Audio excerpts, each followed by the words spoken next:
Election एक reaction होता है, इसको खत्म कर दो अब। जिसने जीता, हार जीत ऊपर वाले के हाथ में होती है, ये किसी इंसान के मतलब बस में नहीं होता है। इंडिया मालूम भी नियत। तो आपको जहां भी हमारी जरूरत पड़ेगी, जिस भी किस्म की, हम आपका साथ देंगे। बाकी जिसने हमें वोट नहीं दिया उसका भी शुक्रिया, जिसने दिया उसका भी शुक्रिया। तो जो भी काम होगा हम तन मन धन के साथ करेंगे। तो सबसे पहले मैं शुक्रिया अदा करता हूँ तस्लीम साहबानी का, जिन्होंने ऐसा एक प्रोग्राम हमारे सामने रखा। और आज तक तो बहुत सारे इलेक्शन यहाँ पे लड़े गए हैं, लेकिन आज मतलब आज पहली बार ऐसा देखने को मिल रहा है कि यहाँ पर WFO का मतलब ये स्कीम जो है हमारे पास सामने आ रखी है। तो मतलब ये है कि हमने जितना भी कुछ करना है वो अपने लिए नहीं करना है। वो पंचायत हमारी, मैं अपनी पंचायत की बात करूं, जिन्होंने यहाँ पे ये प्रोग्राम रखा है, और ये प्रोग्राम इनका इंडिविजुअली अपनी ऑर्गेनाइजेशन का नहीं है।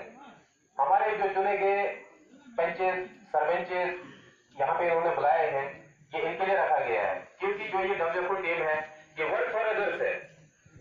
अदर्स के लिए तो है, लेकिन अदर्स में वो है लोग जो पुअर है, गरीब है, उनके लिए ये प्रोग्राम है, उनके लिए ये ऑर्गेनाइजेशन बनाई गई है। और इसमें इनका ये एजेंडा है कि जो जनाब तस्लीम साहब, डिस्ट्रिक्ट प्रेसिडेंट WFO और दीगर साथियों, जैसे कि आप सभी हजरात जानते हैं कि मैं 2011 से पहले ही इस लड़ाई में कूद पड़ा हूँ। सारे लोग जानते हैं कि मैं बुंजा पंचायतों का नहीं बल्कि पूरी खित्ते चनाब का सोशल वर्कर हूँ। जब मैंने चाहा, जो चाहा मैंने, मुझे अल्लाह का फजल हुआ, जिस जगह मैंने जाना चाहा मैं अल्लाह की मदद के साथ वहां जा पाया। लेकिन अब अल्लाह का शुक्र है कि मैंने अपनी पंचायत के अंदर सबसे बड़ी जो कुर्बानी दी, वो आप लोगों को शायद पता होगा कि वो मैंने ये कहकर दी कि यहाँ कोई इलेक्शन नहीं होगा। क्योंकि इलेक्शन में जो कुछ देखने को मिला वो ठीक नहीं लग रहा था, लेकिन बदकिस्मती से कुछ वो हमें देखने को नहीं मिला। जो जिन्होंने यहाँ पे इस छोटे से प्रोग्राम का आगाज किया, आज से पहले भी कई ऑर्गेनाइजेशन वजूद में आई, कई ऑर्गेनाइजेशनों का रजिस्ट्रेशन भी हमने देखा, लेकिन प्रोग्राम बहुत कम देखे। लेकिन पंचायत इंतखाबात के बाद आपका ये पहला छोटा सा, मैं जलसा ही कहूँ, जलसे की शक्ल। MLA से लाओ पंचायतों के लिए अलहदा 1-1 लाख रुपया, और वो पैसा निकाल के इसके खाते में जमा करो। नरेगा से पैसा निकालो, जो लोगों के प्लान के अलावा पैसा है, तो कहीं 1,50,000 वार्डों में रखो, वो पैसा भी जमा करके इनके खाते में रखो। RNB साइड मेरी चलती है, तो वहां से भी 1,00,000-2 लाख खींचना है तो इसके खाते में। अगर वो करोड़ों पैसा बनेगा तो हमारे 10 पंचायत में जो भी गरीब होगा, कोई शादी होगी, कोई एक्सीडेंट होगा, कोई कितने यहाँ पंगे होते हैं, तो ये खुद ब खुद उनको निभान आगे चलाते रहेंगे। हम इसको पीछे से सपोर्ट करेंगे। बाकी बोलते हैं आप कि हम सोशल वर्कर हैं या वो है, ये बेबुनियाद मसला है। क्यों है बेबुनियाद मसला? जब ना हमारे पास इसके पास पैसा होगा, तब तक वो शादी कहाँ जाएगी? जब मैं बोलूंगा मुझे नरेगा बिल निकलेगा फिर दे देंगे, तब तक वो 2 साल से पहले वो शादी की होगी। इसलिए हमने करना ऐसा मसला, किसी के पास 100 रुपया, 200, 400, गरीब, अमीर, सरपंच, मेंबर, हेडमास्टर, प्रिंसिपल, तो सब लोगों ने ये तस्लीम साहब के खाते में पैसा रखना है जमा। अगर वो अरबों में भी बढ़ेगा तो कोई टेंशन नहीं, वो हमारा पैसा वो कहीं नहीं जाएगा, उससे गरीब तक वो फायदा पहुंचेगा।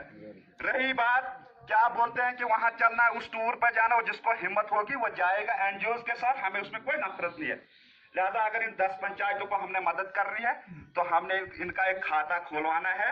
तो जहां तक मेरी भी मदद होगी, साल की पहले ले लो, बाद में ले लो, 50,000, लाख, 2 लाख रुपया मैं भी इनके खाते में जमा करता रहूंगा, ताकि गरीबों की मदद होगी। बाकी बोलेंगे आप कि नहीं नरेगा आएगा फिर करेंगे, वो करेंगे, वो सारा सिस्टम गलत है। सब होके मिल के जमा हो। तो अनएम्प्लॉयड यूथ का भी वही काम होता है कि वो भी लोगों के लिए काम करते हैं, और हमने भी लोगों के लिए वहाँ पे काम करना था। लेकिन कुछ लोग ऐसे उसमें घुस गए, वो मेरी नजरों के सामने आज भी हैं। तो उन्होंने उन नौजवानों को कहा कि ये गुंडा लोग हैं, आप फंस जाओगे, आप उनके साथ मत चलो, आप भाग जाओ, ये वो ना उस तरह। वो मेरी जो ऑर्गेनाइजेशन उन्होंने तोड़ दी। तो मैं आपको मुबारकबाद फिर से देना चाहूंगा, दिल की उम्मीद तरीन गहराइयों से। जैसे आप मेहनत कर रहे हैं, इंशाल्लाह मुझे उम्मीद रहेगी कि आप आगे भी इसी तरह से मेहनत करते रहेंगे। रहा मसला काम का, तो काम करने के लिए तो हम लोग ग्राउंड में उतरे हैं। इससे पहले कि मैं आपको कहना चाहूं कि यहाँ पर जो भी मैं अपने आज का प्रोग्राम जो टीम WFO ने, जो एक ट्रस्ट है वर्क फॉर अदर्स के नाम से, जो सोसाइटी के फलाह व बहबूद के लिए जुलाई 10 से रजिस्टर हुआ है और काम कर रही है। आज का जो प्रोग्राम था, इसका मकसद था टीम WFO का इंटरेक्शन हो जाए न्यूली इलेक्टेड सरपंचेस और पंचेस के साथ, और ये सभी ब्लॉक जिक्यास के सरपंच और पंच साहिबान हैं, इनके साथ हमने इंटरेक्शन की, इनसे राय ली किस तरह से हम मिलजुल के यहाँ की सोसाइटी की फलाह व बहबूद के लिए काम करेंगे। इन्होंने भी बहुत अच्छी अच्छी सजेशंस दी।